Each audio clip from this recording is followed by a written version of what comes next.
बड़वा में खरगोन जिले के अंदर हमारे जिले के अंदर के अलग अलग निर्माण कार्यों के लगभग 266 करोड़ से ज्यादा कामों के लोकार्पण भूमि पूजन का कार्यक्रम बड़वा में आज बेड़िया नामक स्थान पर हमने ये पूरा कार्यक्रम संपन्न किया। मैं बेड़िया आने के लिए बाय रोड रास्ते भर किसानों से, मित्रों से, प्रदेशवासियों से मिलते हुए लगभग 4 घंटे की यात्रा करने के बाद पहुंचा हूं। मुझे इस बात की प्रसन्नता है कि जिस प्रकार से यहाँ हमारी पार्टी के प्रति, सरकार के प्रति किसानों ने, युवाओं ने, महिलाओं ने, सभी प्रकार के वर्गों ने उत्साह उमंग के साथ जो स्वागत किया है, मैं धन्यवाद भी देता हूं। और इस अवसर पर कई प्रकार के विकास कार्यों की लगभग 150 करोड़ के नए कामों की हमारे द्वारा घोषणा भी की गई है। इसी स्थान पर शांतिपनी विद्यालय हमारा जो खरगोन में बना उसका लोकार्पण भी हुआ।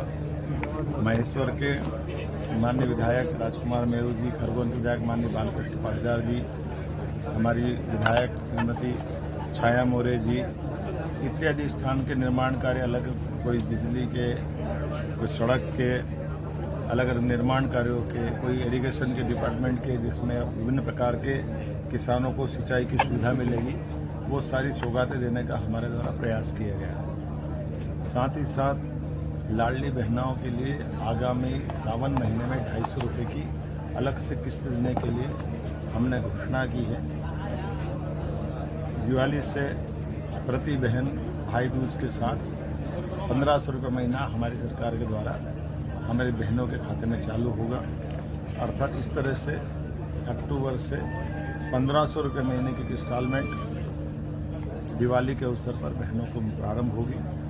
इसी प्रकार से 27, 26, 28 तक जो हमारी घोषणा है 3000 तक की, वो निश्चित रूप से पूरी होगी।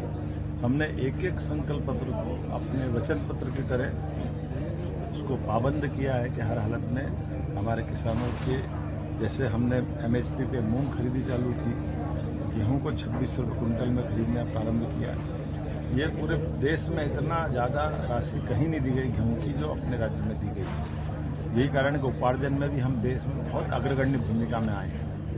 टूरिज्म से लेकर के रोजगार, उद्योग, सभी प्रकार के क्षेत्रों में लगातार काम करते हुए जिस प्रकार से हमने काम किया है, ये अपने आप में बताता है कि जनता अगर हम पे विश्वास करती है तो हम उसके विश्वास पे खरे उतरते हैं। लोग कांग्रेस के शासनकाल को याद करके गालियां बकते हैं, क्योंकि कांग्रेस ने कभी विकास में विश्वास नहीं किया।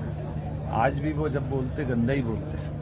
मैं मान के चलता हूँ कि कांग्रेस के अध्यक्ष को अपने बीते 55 साल के किए गए कारनामों के आधार पर माफ़ी मांगना चाहिए जनता के साथ। जब मध्य प्रदेश को पीछे धकेलने का काम किया, बिजली, पानी, सड़क, सब मामलों में हमारी सरकार उम्दा काम कर रही है और अधिकांश क्षेत्रों में हम नंबर 1 की स्थिति में आ रहे हैं। मैं उम्मीद करता हूँ आने वाले समय में विकास का ये विश्वास कायम रहेगा। मेरी अपनी ओर से बधाई।